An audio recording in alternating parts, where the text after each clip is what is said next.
Eric, welcome to Timelines. I know we're just coming on here a bit, but you're an amazing guy. And the first thing I'm going to ask you right off the top is how can you grab this listener's audience? The people who are listening right now, what would you say? For example, I know you got a seven-figure business and you bought it for like nothing. Tell us that story. Yeah. So the story is I bought the digital marketing agency that I run called Single Grain. I basically bought it for $2 out of pocket. So the story behind this was, I was leading marketing at a technology startup, online education startup called Treehouse. Things were going great over there. And, one of my mentors told me to come over to this company. So this company needed a little bit of help. So this company originally, the backbone, the bread and butter service that we provided was search engine optimization. And a few years ago, things were really changing drastically. Google changed their algorithm, and it wasn't just, back in the day, if people wanted to rank for a specific keyword, it was super easy. You can just buy a few links, and in 2 or 3 weeks, you're ranking top 5.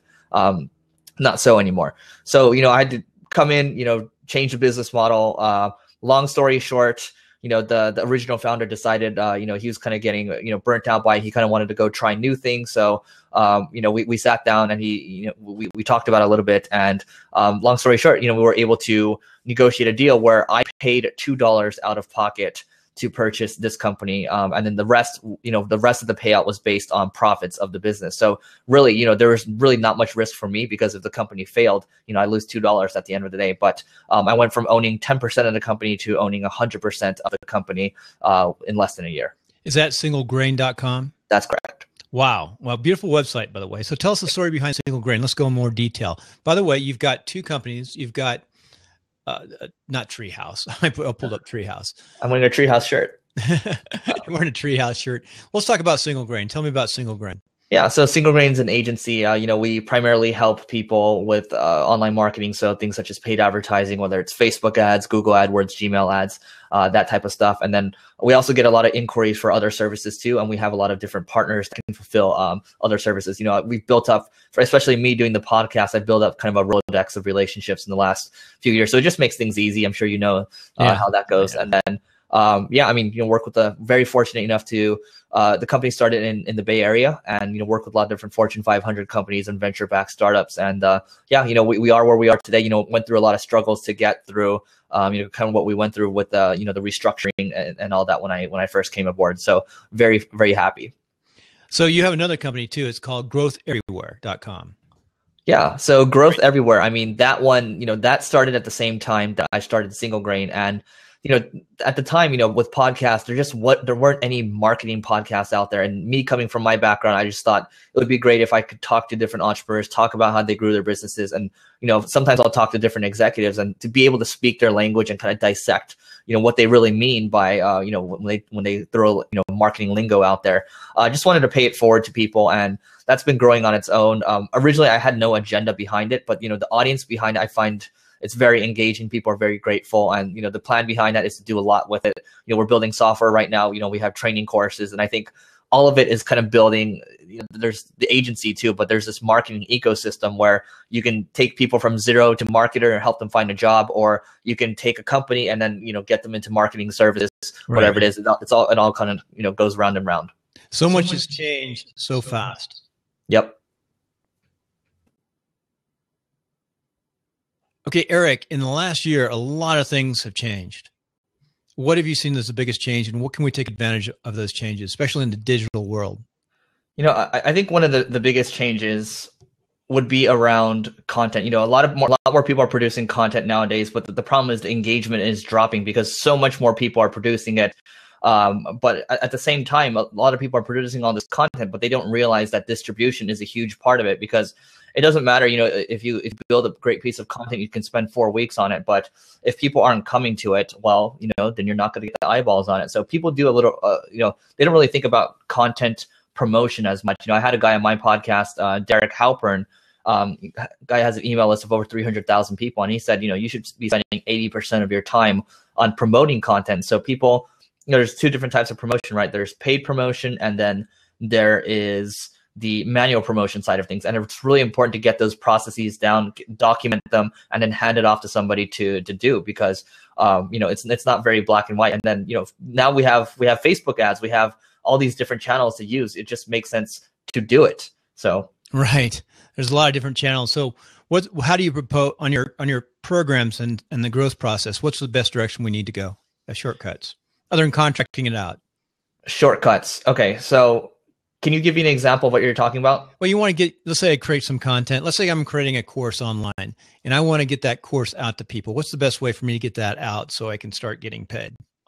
Yeah. So the hardest thing is building that audience first. And it's not the sexiest answer, but that's what I think. Build a list. It's taken me. Yeah. I mean, people are going to talk about, the money's in the list all the time. And then having that good nurture / follow-up sequence is important, because if you're going to get people to try to buy, a $1,000 product, they're not, it's a very steep price, right? So you have to figure out the right funnel. People talk about marketing funnels all the time. It takes time to figure out the right one where you can just say, oh, I'm going to dump in $1 and I'm going to get $10 back each time.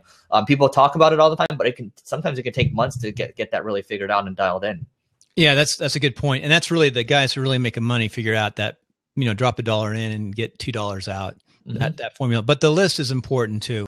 So I'm building a list. Do you use a CRM? What kind of programs do you use to build your list? Yeah. So for my list, I used to use Aweber, but I started to figure out that we have to get better with automation. And although Aweber is they're adding some form of automation, I use Drip right now. So it's getdrip.com.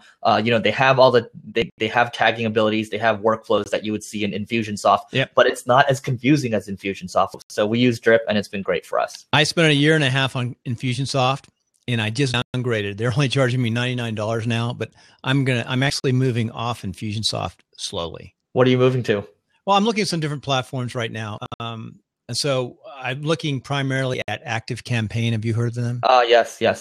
Yeah, the API. I'm really Infusionsoft. I have some problems with the API, and for the listener out there, it's how it integrates into other elements. Like it just doesn't. The API I'm disappointed in, but I'm looking at ActiveRain being nice and clean, very inexpensive. You can start at $9 and learn. I mean, I think for somebody who's just getting going, I think something like ActiveCampaign is excellent. Yeah, I've heard great things about ActiveCampaign. I would recommend maybe not trying Drip first, because I didn't realize now I'm forking over like a $400 bill each month. Well, you'll do that in ActiveCampaign eventually, but you don't have to start that way. And in Infusionsoft, the way they get you is they charge, a good sum of money up front, and they give you some training. And it's limited training, but then you're going to have to go in. So if you really want to learn Infusionsoft, that's where you need to outsource and find a great partner. Infusionsoft's a great platform. It can do amazing things. Right. It's a little behind in its HTML, but it's still a nice platform. I mean, I'm not totally leaving it right now. I'm just pulling back. And if ActiveCampaign works, that's what I advise the people I work with. I work with nonprofits and politicians. That's my niche. There you go. So, I mean, and nonprofits don't have a lot of money. And we always try to look at solutions that work best for them. And I try to train them up too, so they can do a lot of work themselves. Love it. So what are you using? One last question. You said you've got some courses. What type of platform are you using for learning platforms, LMS? Yeah. So our quote unquote LMS in this scenario, we've actually have everything sitting in Optimized Press, which is inside of WordPress. And then our videos are hosted through Vimeo. We pay for the pro version. I think it's like $59 a month a year or $59 a year. So you're not really using a real LMS, you're using Optimized Press. Yeah, I mean, our previous LMS, I would say, was ClickFunnels, and it actually did look like a full LMS, but we just decided, Optimized Press, we'll keep it simple, and then as things start to grow, we'll build out something custom. You looked at Lifter LMS? I've actually never heard of that. Oh, you got to look at it. It's an amazing plugin. Lifter LMS. What does that do? Give it to your WordPress guys. It sets up, it works well with Optimized. It works well with a lot of different programs, but look at Lifter. Optimized Press is good too, but Lifter is an LMS, fully LMS program plugin. It used to cost money. It's free right now. It's a freemium model. And I think they'll really go places. It's a nice place to start if you want to start developing online training and courses. I will say the one plugin we added was Member Mouse, and we pay $99 a month for that, and it manages members, products, and things like that. We're able to charge through Stripe and all that. So and Samcart too, because we want to do the when people opt in, we want to add the quote digital marketers tripwire, right? People pay $7 for a like a cheap product, and then it just takes them up to an upsell. So that's what we're aiming to do. Yeah, that's good. That's good. I've done that. I've had a few upsells myself. I've been bought the upsell. So it's a good thing to do. Hey, so with that, we're going to go to a break and we're going to learn more about you. There's a lot of information for the non-techies. You really, with your business, you'd probably want to come on WP Tonic, which on Saturday mornings. And we look at power WordPress users right now and how they've survived and made money online. So let's go to break.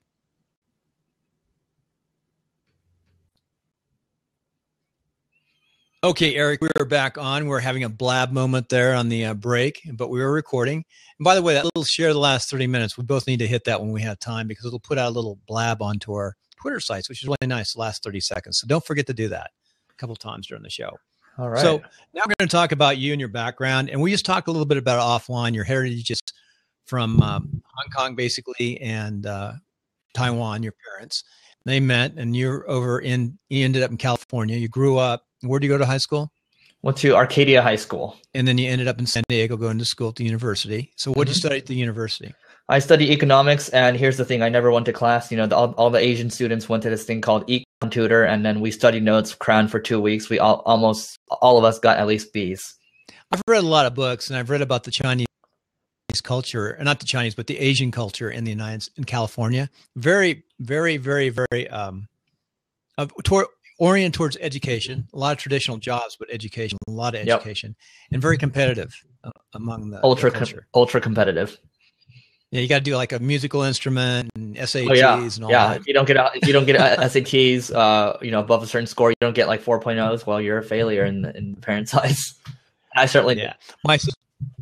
My sister went to Irvine in Orange County, and there's a lot of Asians in Irvine too. All the universities in Southern California, you have a lot of Asian. It's funny growing up. I grew up in a city called Arcadia, and growing up it was mostly Caucasian. You look at the pictures, and then I just walked when I went back home a couple months ago, maybe. I looked at the picture, like a first grade picture, all Asian people. Maybe there's one Indian person, the rest are all Asian. Yeah, it's interesting. I lived in Modesto on the east side, and we had a lot of different nationalities where I lived.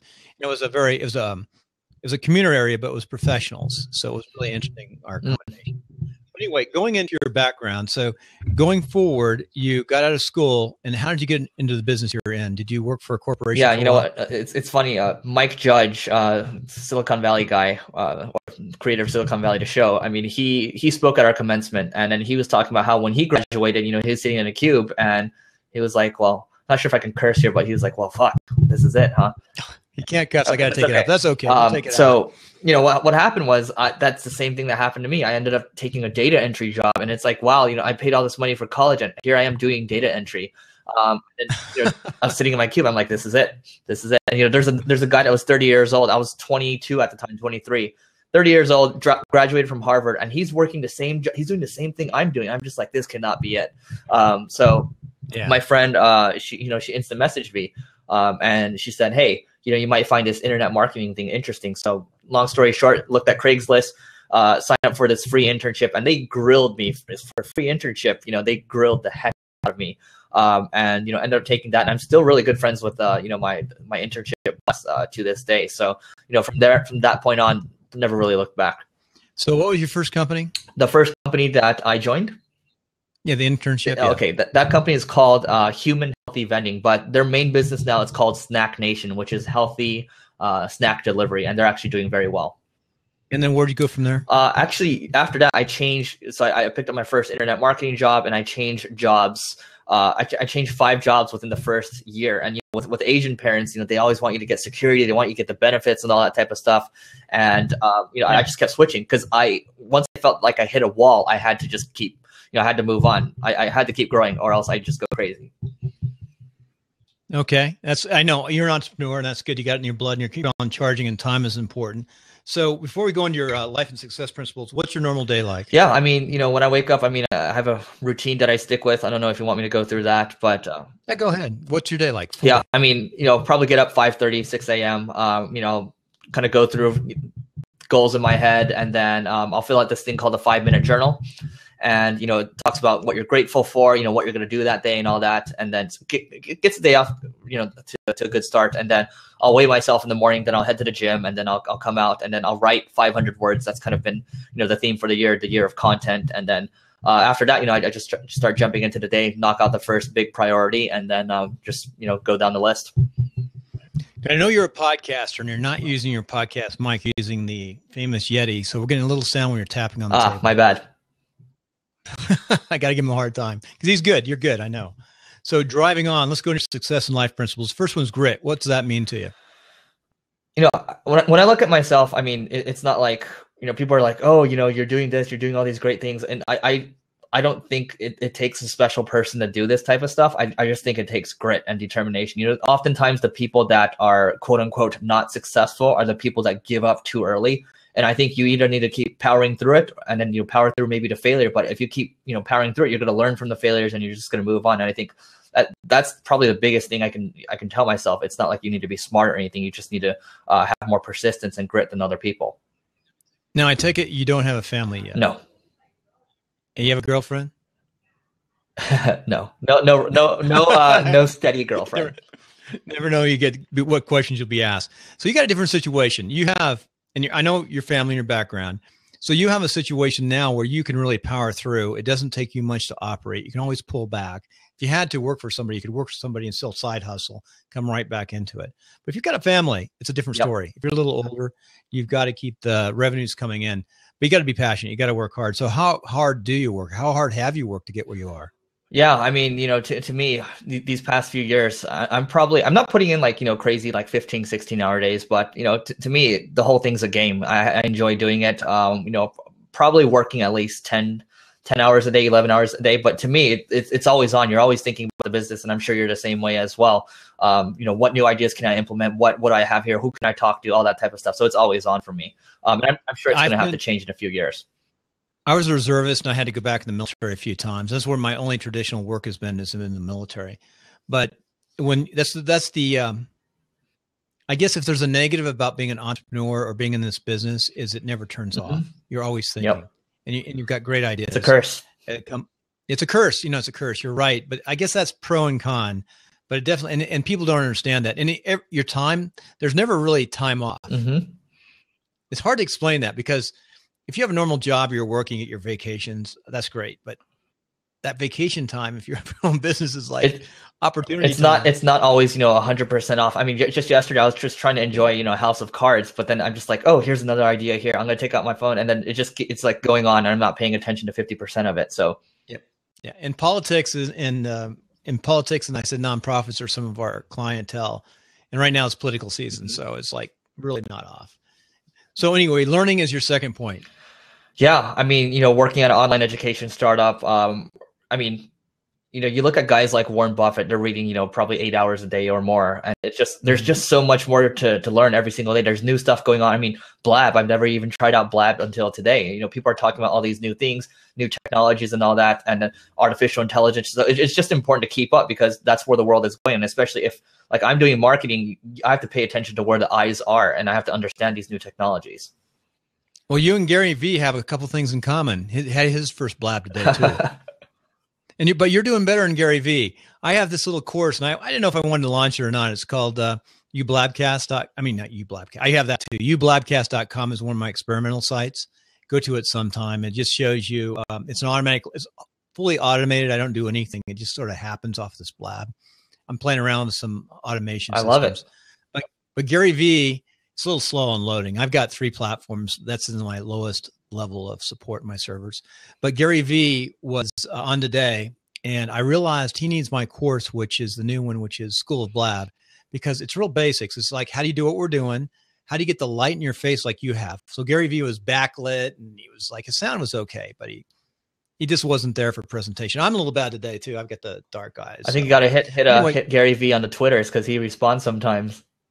Yeah, I will. I said, hey, Gary, I think you need this course. I saw you in Blab. So anyway, driving on for your last point is open-mindedness. Yeah, I think for me, it's really like, sometimes I can be set in my own ways, but things change all the time. Like, I think it was Jeff Bezos that says, like, the people that often make an impact are often the people that are changing their minds a lot. So me, it's like, I might have my mindset a certain way. I might have, I might look at the world a certain way one day, but the next day, if I learn a few other things, I might see the world a different way. So I have to be open-minded to listen to other people, and then just not be drinking my Kool-Aid all the time. So with that Kool-Aid drink, we're going to go to a break.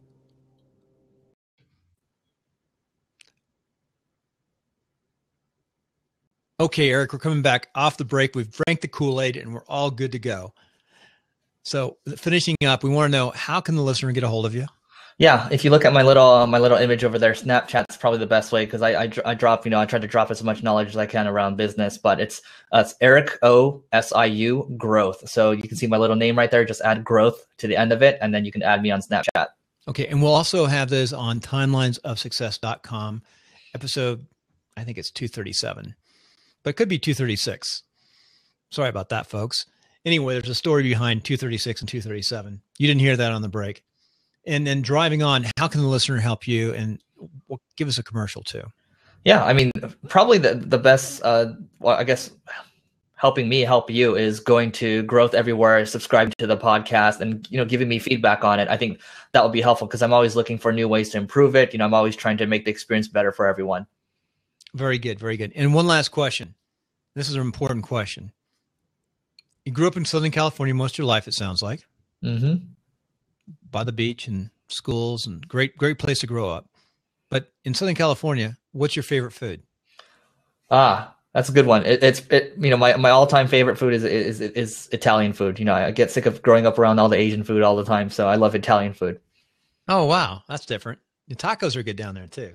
The tacos are great. Yeah. Italian food. So we're going to pinpoint this down. You're supposed to niche down, right? What kind of Italian spaghetti? Food? I'm very simple. Spaghetti and meatballs. So we're going to niche it down one more time. You ever go to the old spaghetti factory in Balboa or any of those places? I've been to spaghetti factory before. Yeah. What's your favorite place to eat? My favorite Italian place, or just favorite place overall? Favorite place.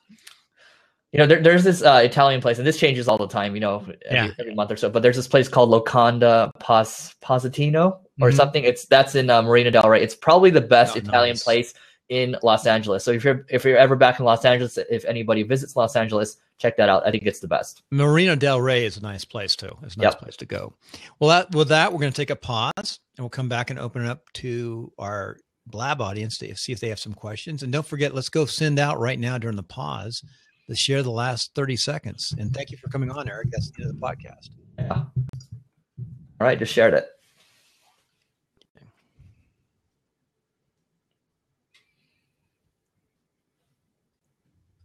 Great show out. Now it gives us the last 30 seconds. I typed something, and you can put your, you could also put your email addresses, things like that, not email, but websites on there. Where? What can I put that? If you go to share, if you go the description part above, you can put, I'll put yours on for you right now. Let me go to, I've got too many tabs open up here. The other thing, you need to put some favorites on your tabs. On my tabs. Favorites. Oh, yeah. Because they can identify the tab. We had them for a while, but it's really easy to do. It only takes a second. Just take your because they changed it's WordPress, so you can do it real easy now.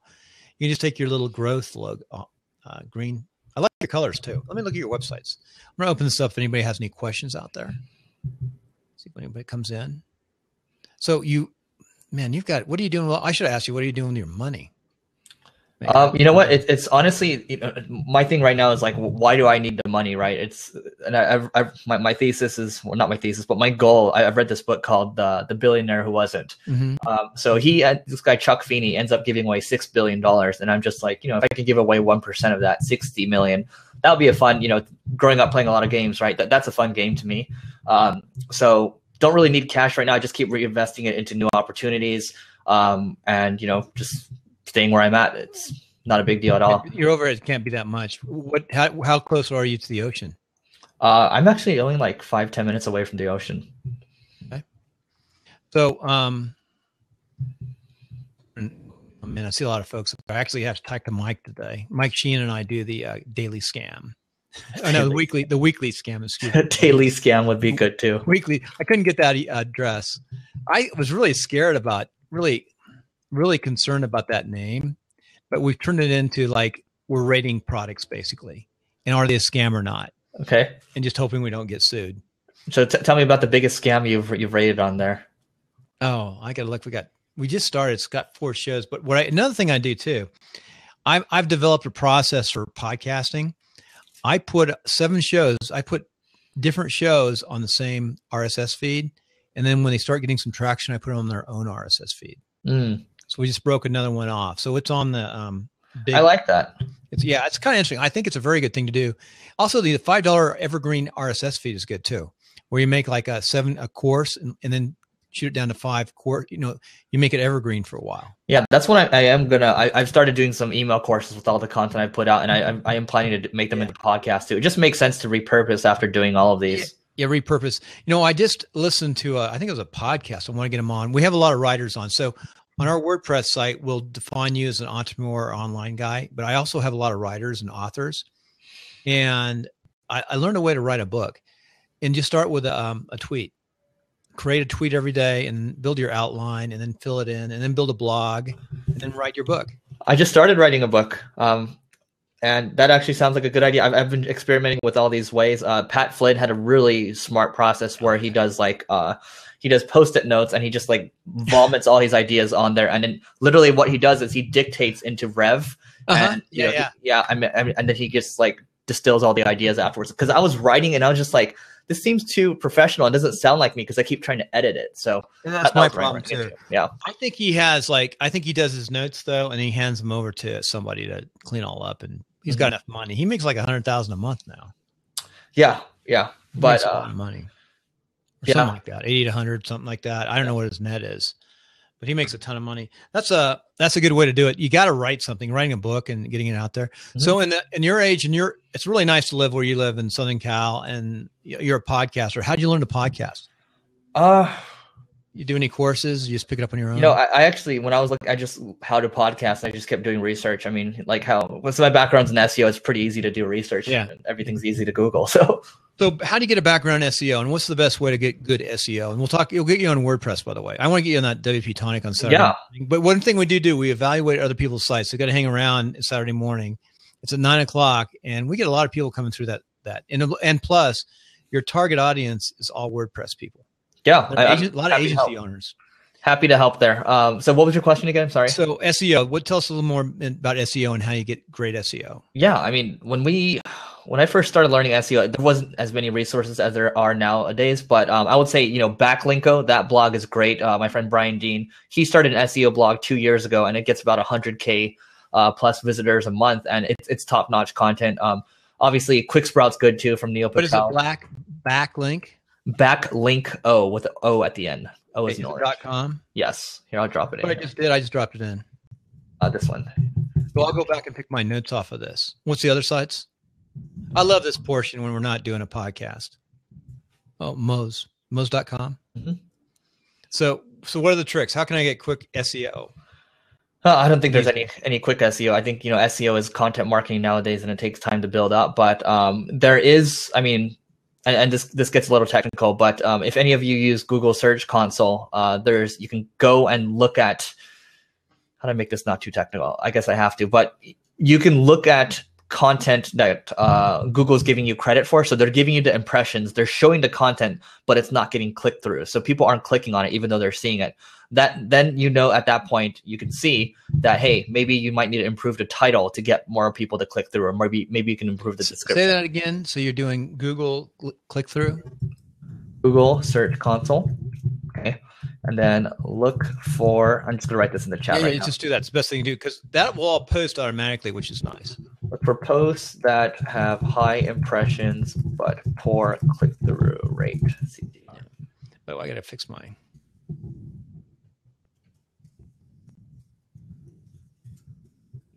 I have no idea how this link broke. Hey, I got a question. We've had real estate companies, for a long time. Actually, I still am a broker in California, and my wife's a broker, and she's a broker here too. And I still do a little bit of commercial management, believe it or not, in Southern California. I've got some buildings down there that my company still manages. It's very small now. It's not what it used to be, but we're playing around. My wife, look, that's my wife's little blog. And I just noticed her Facebook link is broken, and we feed her Facebook page with some automation and some not. Yeah, so it's kind of nice. We got a little service that drops in some stuff, then we put stuff in. But we're experimenting. That's just her blog. And it's amazing how this blog has got her just SEO in town off of pictures with just her name. What can we do to improve it? I'm looking at this site right now. Blog. We tag a lot of the pictures, a lot of the pics, and then they'll tell before they do a listing appointment, they'll say, hey, if you're going to interview 3 agents, go ahead and put their name in, and then put their name in with Reno, and just see what comes up and see how they look online. I mean, the biggest thing for her, looking at this, and I'm able to see kind of, Moz is a SEO tool, and it shows me what the domain authority is for a website, which means how they score the website on a scale of 1 to 100. And Karen's site is at 19 right now, which means it's not that high. Right. So, she's posting a lot of stuff about listings, but, to search engines that, these maybe 200 to 300 word articles are not that interesting. So, she's got to have long form content, right? And there's a lot of research out there that shows that, the top 3 rankings in Google are typically around 2,000 words or so. Okay, 2,000. That's the question I had. 2,000 words. Now, in the long form content, how about pictures? Put pictures in. What do pictures do?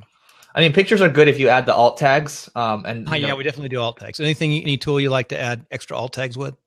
No, I mean, the pictures to me have always never been like a major deal. To me, it's more about, you're writing something long form and you're generously linking out to other people. So you can tell these people you've linked to them, and then hopefully you start to build a relationship there. It's very manual in the beginning, but here's the thing, right? When I look at Single Grain, like I have an alert that tracks new links that are coming in every day. Like I still have old content that's getting links every now and then. It's just kind of a flywheel. I need to put the Reno podcasts in here because we interview people from Reno, and believe it or not, over 50%. Hello. Yeah. That's my wife. She just walked in. She's had a busy day. How'd your listing go today? Good. Okay. She had a listing appointment, but over 50% of the lead generation has come off the podcast from people we've interviewed here who know other people and listen to it. That's great. That's great. I mean, that's for agent. That's another thing. That's a sub area that we're looking into real estate. You ever worked with any real estate folks in the Southland? My mom's a real estate agent. Hey, Bill, I actually have to hop off. We want to thank you too. And hey, I'm going to need some information. We'll get you back on a Saturday morning on WP Tonic. We'll hit all the WordPress folks. But a great interview. I know you got to work hard. So thank you. And I'm going to go ahead and shut you down, and then because I'm going to log you off. So say bye. All right. Hey, folks, that was a good interview. He's a hard charger. You see that his time management is really important. He had to get going. He has a podcast himself. He's making over $100,000. Wish I was there. That'd be nice. But he's really worked hard, and he's that, that millennium. He might be even before the millenniums now. I think millennium's cut off. 35 is the top of millennium. But really enjoyed having him on. He came on his mic. He was using a condensing mic, using one of these. I wish they wouldn't use these. It brings in the sound. You could hear him typing. That's why we don't want to hear that typing. So let me go ahead and shoot out share. And let me put his website on here. I learned a lot. Just listening to him. That's what's great about doing a podcast. You learn from people. And we'll get him on WP Tonic in the morning, on Saturday morning. So what I want to put on here, I need to get his websites. I recommend on his stuff, though, is definitely get Favorcons. Beautiful websites. Let's see, growth everywhere.